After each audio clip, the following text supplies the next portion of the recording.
Did Father Lam keep you long? Not Father Lam, Father Minch keep you long last week?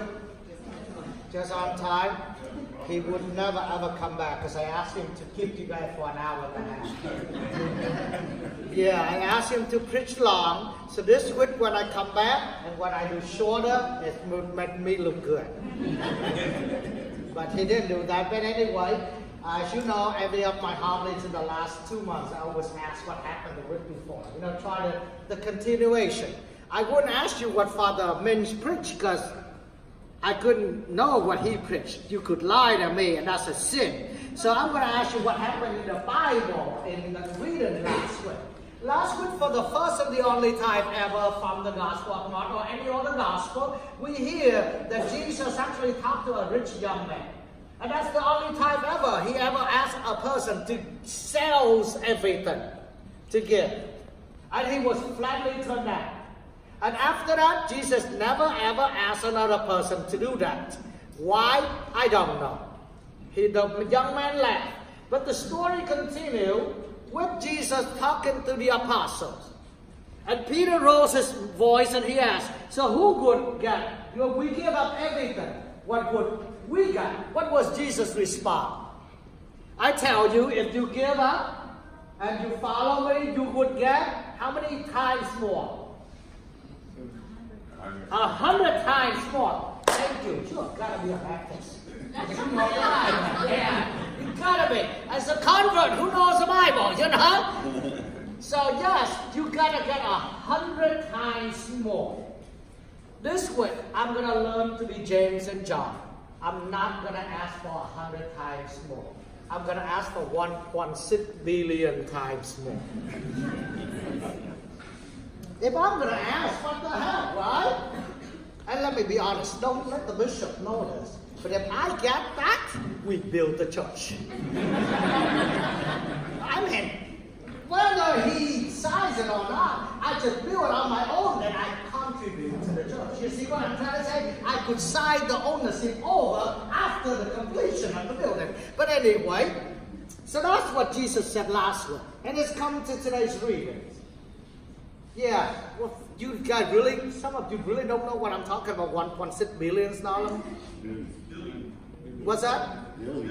Billions. Yeah, because, that's right, I'm going to make that $2 investment today. I'm going to bless them. And none of y'all going to bring your money and ask me to bless. Because they already did it. The Vietnamese, let me tell you, they think I'm stupid. I tell you what, they brought the money, they asked me to do the blessing on the money, and they say, Father, if I win, I give you half. I say, if I believe the blessing work, why the heck do I want half? I'm going to do my own money so I can take them off. You think I'm stupid? Oh, heck no. Right, am I right? You see, they think they're nice to me, but no, that ain't so nice. I want all. But anyway, so talking about wanting all, we got James and John today. They came to Jesus and they asked that they want to be in the glory with God. And the apostle became what? What the word they said? They became indignant. Now, that's not a word in my vocabulary, as you know that. So I gotta ask Mr. Google, what does that mean? Well, it means not only you jealous, but you angry jealous. You jealous, you upset, but with an angry way. So they became angry at James and John. And at first I was like, yeah, they should be angry. Yeah, why did you do that? Why did you put your brother down like that? But you know what? As I do a little more research, I actually like James and John. I actually like them. Because last week's readings from the Gospel of Mark chapter 6 and at verse 30, when Jesus said 100 times more. This week's reading actually starts from verse 35. So you're missing 5 verses in between. So I decided to make a research to see what are those verses say. And here it said, give me a second. That's the deacon to do that. That's why I got the deacon. This is what they said. The title of that 5 verses say, Jesus speak a third time about his death. That's the 5 verses that missing between last reading and this. Jesus and his disciple was now on the road to Jerusalem. Jesus was going ahead of the disciple who was filled with alarm, and the people who followed behind was afraid. Once again, Jesus took the 12 apostles aside, spoke of the things that was going to happen to him. He said, listen, we are going to go to Jerusalem. I want you to hear the word. He said, we are. He didn't say, I am. It means y'all going with me. You know, if he ever come from the south, he said, y'all going with me. Y'all, we are going to go to Jerusalem, where the Son of Man will be handed over to the chief priests, the teachers of the law. They will condemn him. They will hand him over to the Gentiles, who will make fun of him, scorch him, spit on him, whip him, and kill him. And the third day he rose again. That's the 5 verses that missing between last week and this week. And as you know, all 3 synoptic gospels, Luke, Mark, and Matthew, 3 times, in each and every one of them, talk about Jesus talked to the apostle privately about his passion, his crucifixion. And this is the 3rd and the last time. Remember the first 2 times he said it, and one of the apostles opened their mouth and it didn't come out right? Remember that story? When one of them said, God forbid, it ain't going to happen. And what did Jesus tell that apostle? Satan, get behind me. And whose name was it? Peter. So this time he said it for the 3rd time, so everybody was like, I better not say that word here. I remember what the last time what happened. But James and John opened his mouth and said, God, when you get there, we want to do that. I actually give them a lot of credit. Now you understand, because Jesus said, we are going to go to Jerusalem. I am going to be crucified. But when James and John opened their mouth and asked, Jesus said, would you drink the cup that I'm going to drink? Would you be baptized in the same baptism that I am baptized? And what did they answer? Yes. And what cup are they going to be drinking? Martyrdom. Death. Not the same cup that Jesus would be drinking in later. Then why are the other 10 get indignant often? They shouldn't be. You see, because the other 10 was thinking about the ranking. You know? Who's up here and who's down here. They didn't even think about the passion or the resurrection. They was thinking about the ranking. So actually, I like James and John in this story. If you read the complete one of the sequence of the things. You see, truth is not a real truth. We have to do a little research to see the whole point. James and John wants to be with Jesus, at the same time understanding that they would have to go through.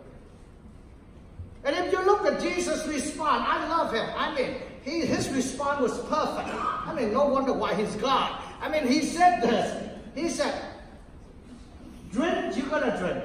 Baptize, y'all going to baptize. But sit on the left or right is not mine. That doesn't mean Jesus denied the heavenly entry. You see, because if he said, if you're going to drink the cup that I drink, you're going to baptize the same baptism I'm going to be baptized in, which means you're going to go to heaven. Now, sit up in there, high or low, it's not mine. But once you drink that and being baptized like that, you're going to get it.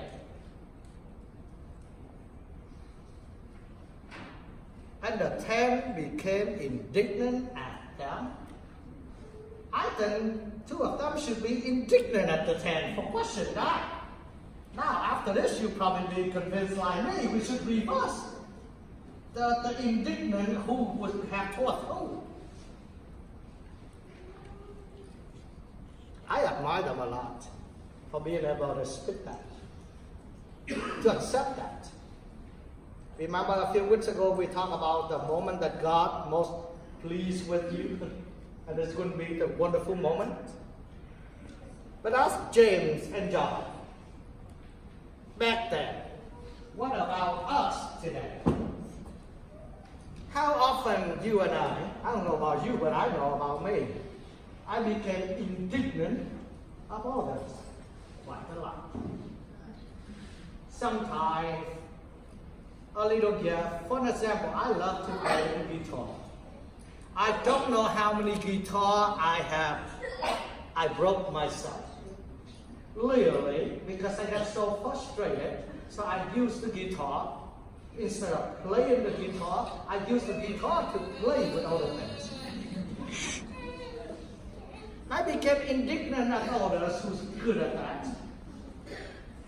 I became indignant of others who have a wonderful voice, who's taller than me, who look better than me, who have more than I do, who's holier than I am. But God tells us today, stop the indignant. There is no rank and do in heaven as long as you get there. You know what? I don't care about what rank I'm at. I don't want to sit at the right or the left hand of God. You know what that means? Jerry, know that? Because you are my right hand, which means it's a lot of work. I don't want to do work. When I get to heaven, I want no works. I just want to go fishing and enjoy. That's all I want. No more works. I don't want to be right or left. I just want to get in. Because you know what? Remember one time Jesus said, the greatest man ever walked this earth was John the Baptist. And what did he compare John the Baptist with? The least one in heaven. The least one in heaven is greater than John the Baptist. I just care about getting in. And can you tell me your name again? I forgot. I'm going to put you on the spot so you knew, okay? Jeremy and Michelle. They knew here. I introduced myself to them before Mass. I did not scare them. What you laughing at? I tell the truth. I did not scare them, but I didn't tell them. Before you register, I want you to know around here we don't give you a choice. I said it publicly before, right? You either go to heaven willingly, or we handcuffed you to bring you to go to heaven. We don't give you a choice to go anywhere else. In this church, I'm making sure that those we are sinners, but we're going to get our butt in. One way or another. And I'm Asian, so sometimes I know the sneaky way, but we get in, you know. We got in.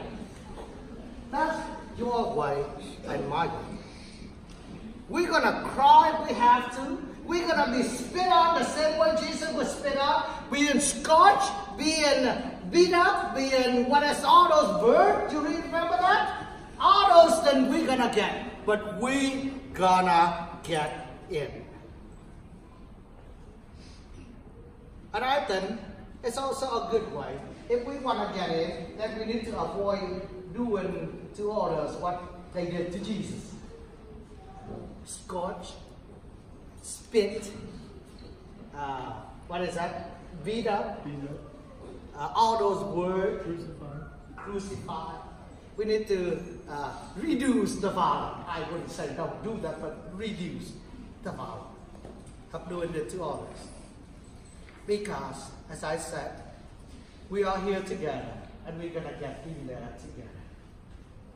And until we get there, may everything we do give the glory to His name. Amen?